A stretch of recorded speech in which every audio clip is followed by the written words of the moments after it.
Well, welcome to Season 2 of the Village Church Podcast. Today we are continuing on in our series on the Enneagram, and we're focusing on what it looks like for each type to be at their best or their worst. And what we're really going to be focusing today is on like what motivates each type, because that really directly corresponds to what each type looks like at their best and their worst.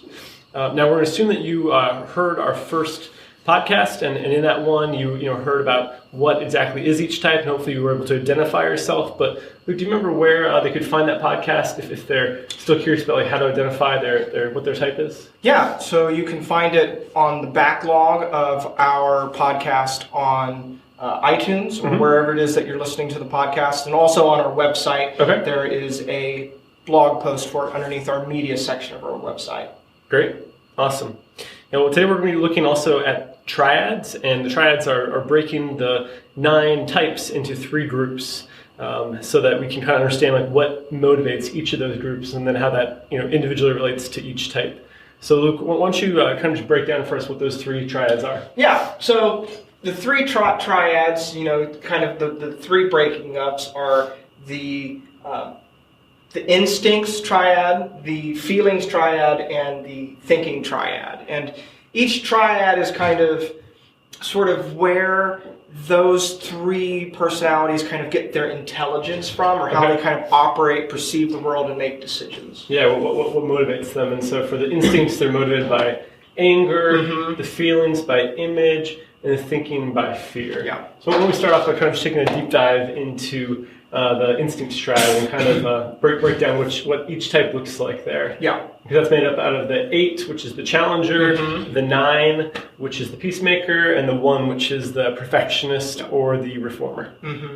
Yeah, and so this triad really has sort of a good gut, sort of like an instinct on what's right or what to do or how to behave, and that kind of connects them to like their bodies sometimes, but even also just like their anger. And so they will try and kind of make quick decisions sometimes. Yeah.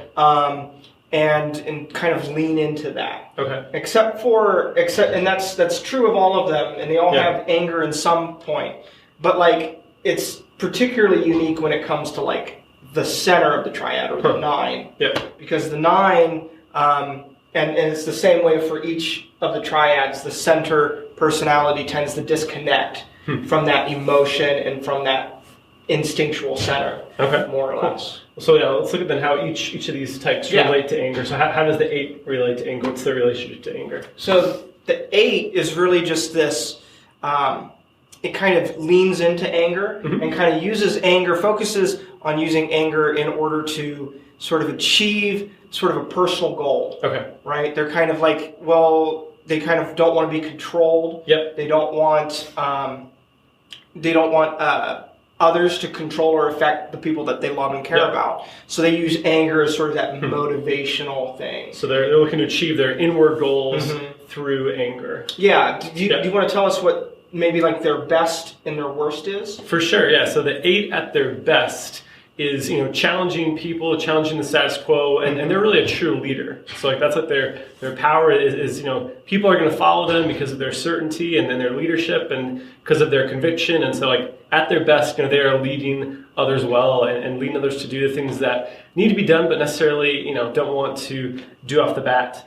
But at their worst, they can be really the like abusive leader, like a very controlling and just like overly aggressive. Yeah. And so usually some of like the biggest CEOs, biggest leaders are 8s, and that they can rise well and accomplish a ton, but also fall hard. And uniquely to them also is that they, since they're so passionate, since they have so much energy, like their worst selves is really just like this excess, or what we call lust. Like whatever they go after hard, whether that's success or alcohol or drugs or women or men, like whatever they go after, they go all in. And so they can really do excess, which can be problematic. Obviously. And kind of motivated out of that instinctual desire for it. For sure. Yeah.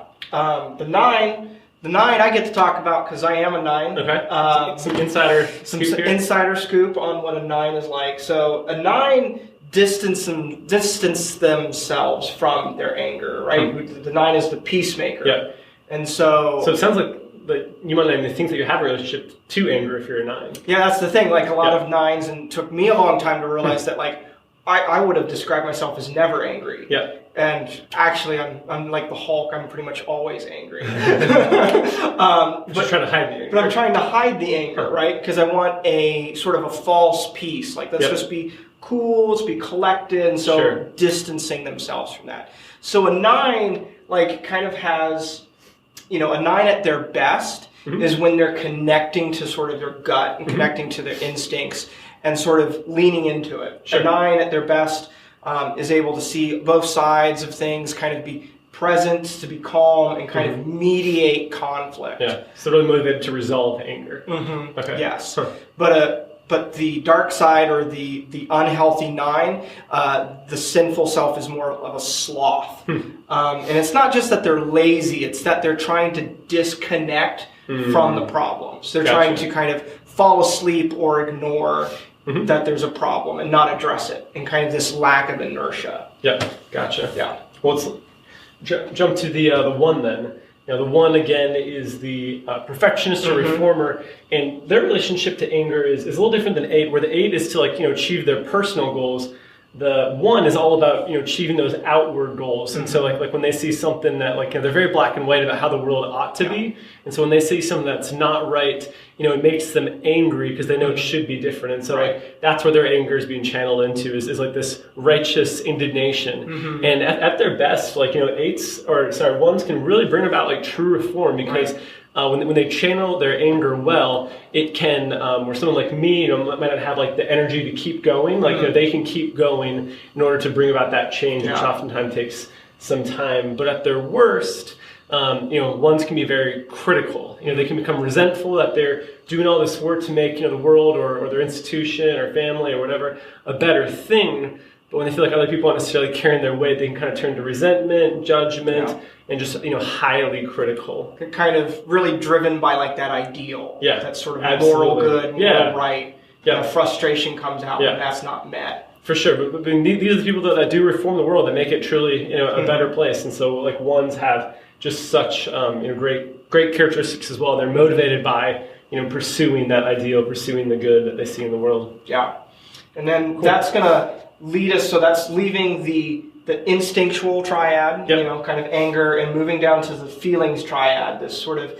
motivated by their image or how other people perceive them. Gotcha. The two is the helper.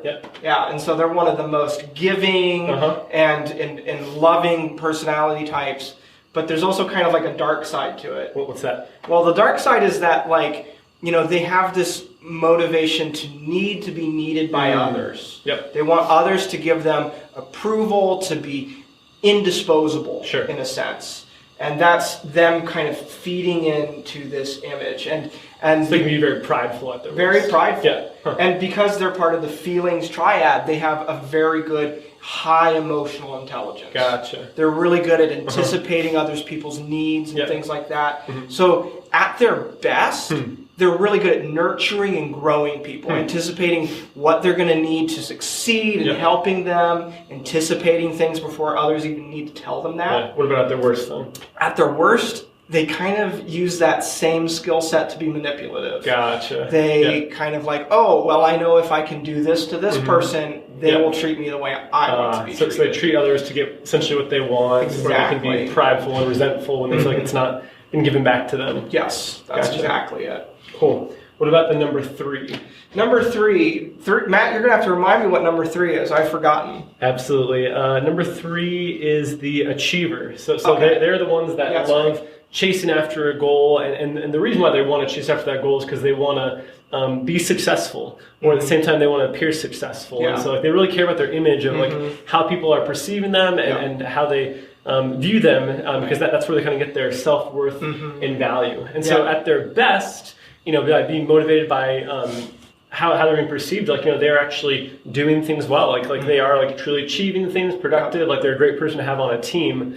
But at their worst, they can be highly insecure, so much so to the point where in order to deflect from any negative thoughts by others about them, like they kind of become a little bit of a chameleon, and they are really kind of disingenuous, a little inauthentic, and they pretend to be something that they're not. So they kind of like will cover over their failures, won't try to show them, and kind of be manipulative there because they're so concerned about what you think about them. Yeah, it's funny that we forgot them because they're the personality type that's probably most offended by the fact that we forget them. Well, and that kind of brings us to number 4, which would also be in that same vein as well. Number 4, the individualist, right? Yeah, or the artist. And so they're very in tune with feelings as well. And for the 4, like what motivates them is they want to find the beauty, they want to find the good, and they want to be very unique. So definitely the artist right there. And so at their best, like they are validating that in others. They're spotting beauty, helping other people encounter beauty, and helping people appreciate something that they might have in themselves that they didn't even recognize as well. And so they can be like very encouraging to others at their best, but at their worst, they can become very self-absorbed, like so worried about discovering what they truly feel, or so worried about looking for their innermost true self and path and expression of it. That just can lead to like a kind of a deep self-absorption. Absolutely. Well, let's now hit up our last triad, the thinking triad. So the thinking triad, right?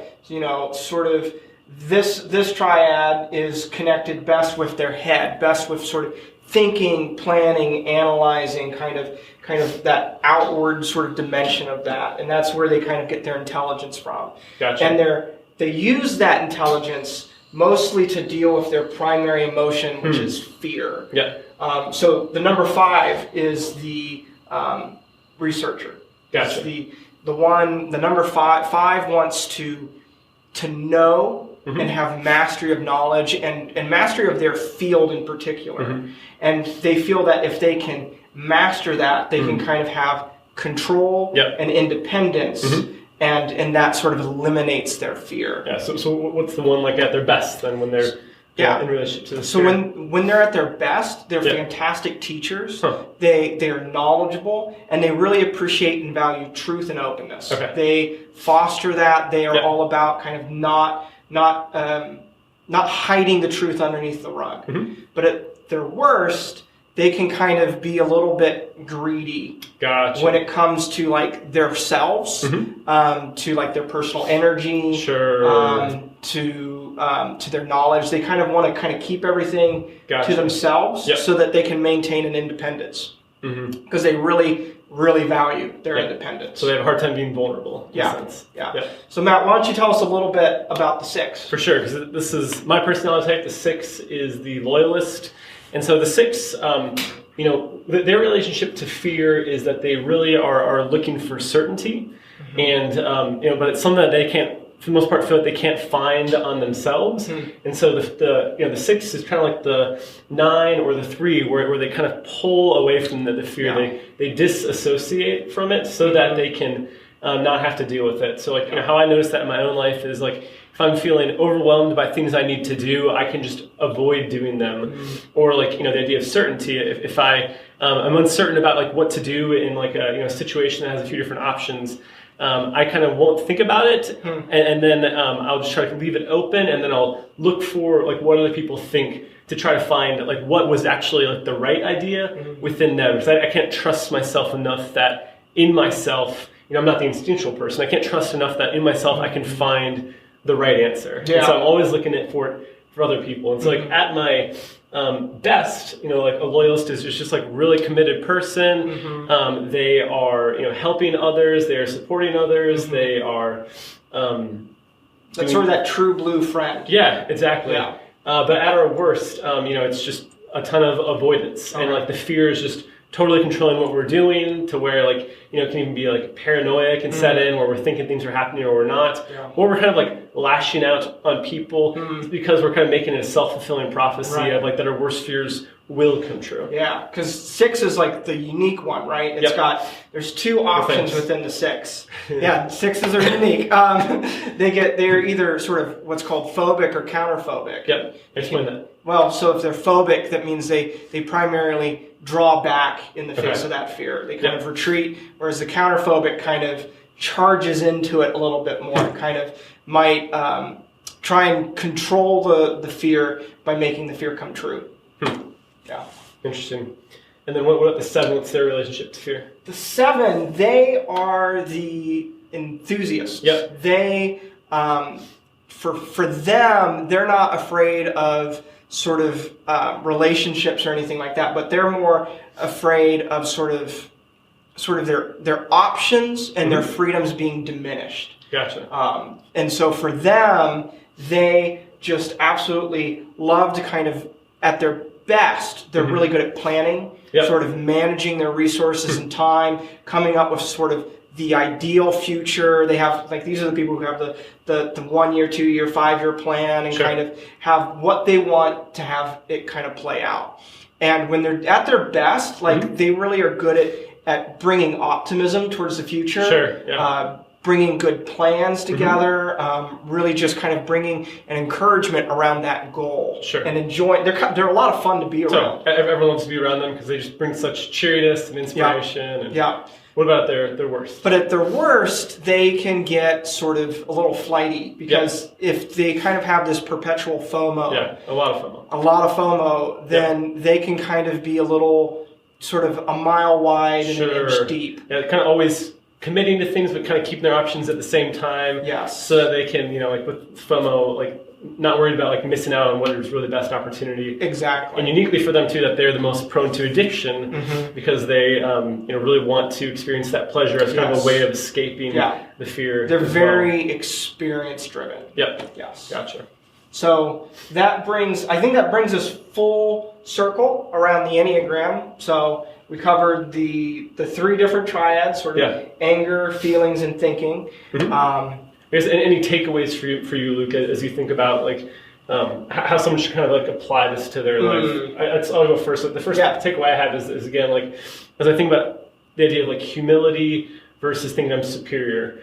Just being aware of like what motivates people, is really helpful to, if I think of the 4 as like, they're so image conscious, they care so much what other people think about them, rather than thinking that I'm better than them, I'm like, it can help me to remember like, well, they don't wrestle with fear the way I do.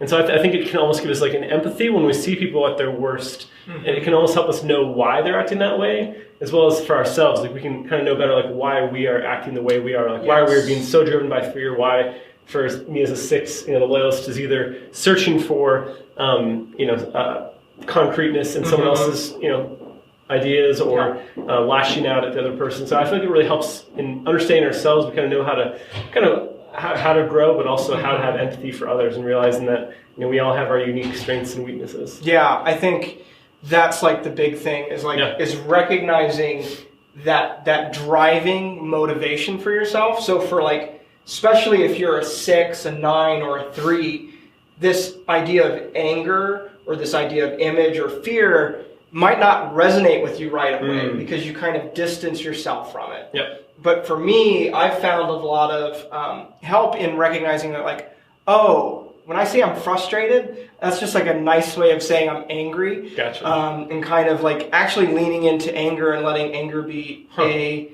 helpful emotion rather just like than like a negative emotion for me, where anger is like, if I'm angry about something, that's possibly because somebody did something wrong or something's not the way that it should be.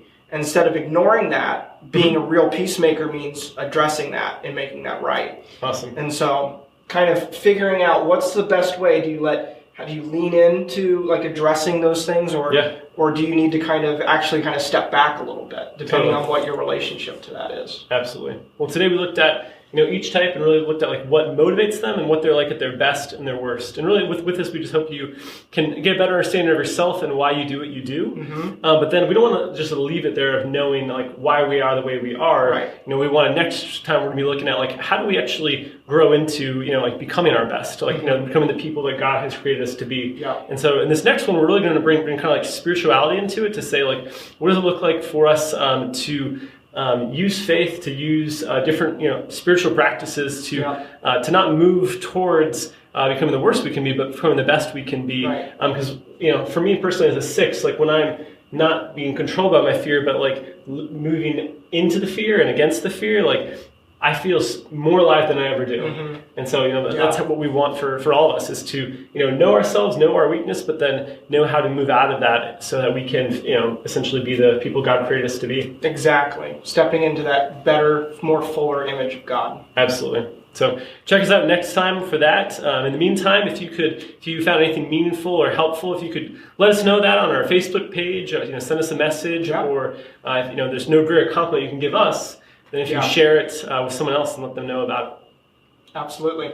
And comment below and let us know like what which triad you think you found yourself falling into. So, absolutely. Until next time. We'll see you then.